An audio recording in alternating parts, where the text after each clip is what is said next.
घनश्याम तिवारी, समस्या का रोना रोते रहें और आरोप लगाते रहें, कोई हल है? कुदरती कहर बरपा, दिक्कत आई तो उसका हल है आपके पास? वो साथ ले जाने को तैयार हैं आपको? नमस्कार संदीप जी, आपको, दर्शकों को और को पैनलिस्ट को। दो बातें इससे शुरू करूंगा। पहली बात, जनवरी 12 2014 एक रेडियो से आवाज गूंजी, आज दिल्ली में 10 साल से बैठी हुई सरकार को पूछा जाए आपने कौन सी चीज की है जिसके कारण देश का भला होगा। मित्रों, उन्होंने महंगाई दूर करने के वादे किए लेकिन नहीं कर पाए।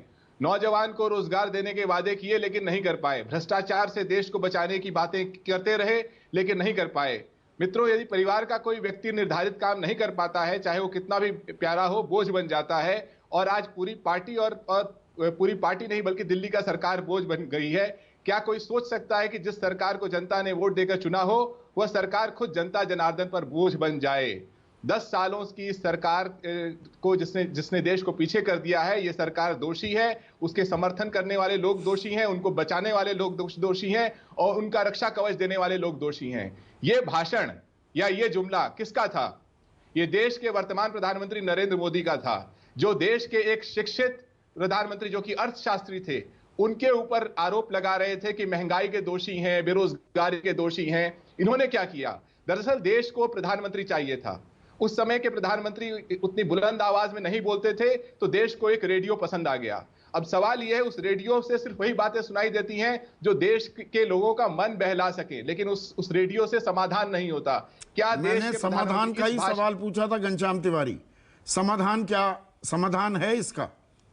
इसी भाषण से एक महीने पहले की बात बताता हूं। तत्कालीन प्रधानमंत्री डॉक्टर मनमोहन सिंह ने कहा कि महंगाई सरकार की कमजोरी है। कम से कम हमारे देश में एक प्रधानमंत्री ऐसा तो था जो प्रेस के सामने आकर के अपनी कमजोरी मांगता था। वो प्रधानमंत्री तो नहीं कि जो रेडियो बन जाए, संसद पे ताला लगा दे, जब मणिपुर जल रहा हो विदेश यात्राओं में भाग जाए, अपनी वाहवाही करता रहे। मान लीजिए जनता परेशान है, आपका एक दर्शक परेशान है। जिस देश में 16 करोड़ लोग मात्र 20,000 रुपए कमाते हैं प्रति माह, उस देश में अगर टमाटर 150 रुपए 100 रुपए किलो बिकने लगे, सिलेंडर 1,000 रुपए का हो जाए, तो आम परिवार 25,000 से कम में खर्चा नहीं चला सकता, यानी उसे कर्जा लेना पड़ेगा। लेकिन क्या हमारे देश के प्रधानमंत्री ने पिछले एक महीने में या एक साल में एक आंसू भी बहाया? एक शब्द ही बोला कि आप परेशान हैं इसलिए मैं परेशान हूं, आपका बच्चा बेरोजगार है इसलिए मैं परेशान हूं, आप समाधान पूछ रहा हूं। दे पा रहे? तो अगर देश का प्रधानमंत्री ढोंग करने लगे तो उसका समाधान है कि देश को ढोंगी प्रधानमंत्रियों से मुक्ति चाहिए। देश को एक पढ़ा लिखा प्रधानमंत्री चाहिए जो आपकी समस्या को समझे। आपकी सरकार होती तो क्या करती? मैं थोड़ा सवाल बदल देता हूं। जी बोलिए। आपकी सरकार होती, फर्ज कीजिए महंगाई इस तरह से बढ़ रही होती, क्या करते? क्या करना चाहिए?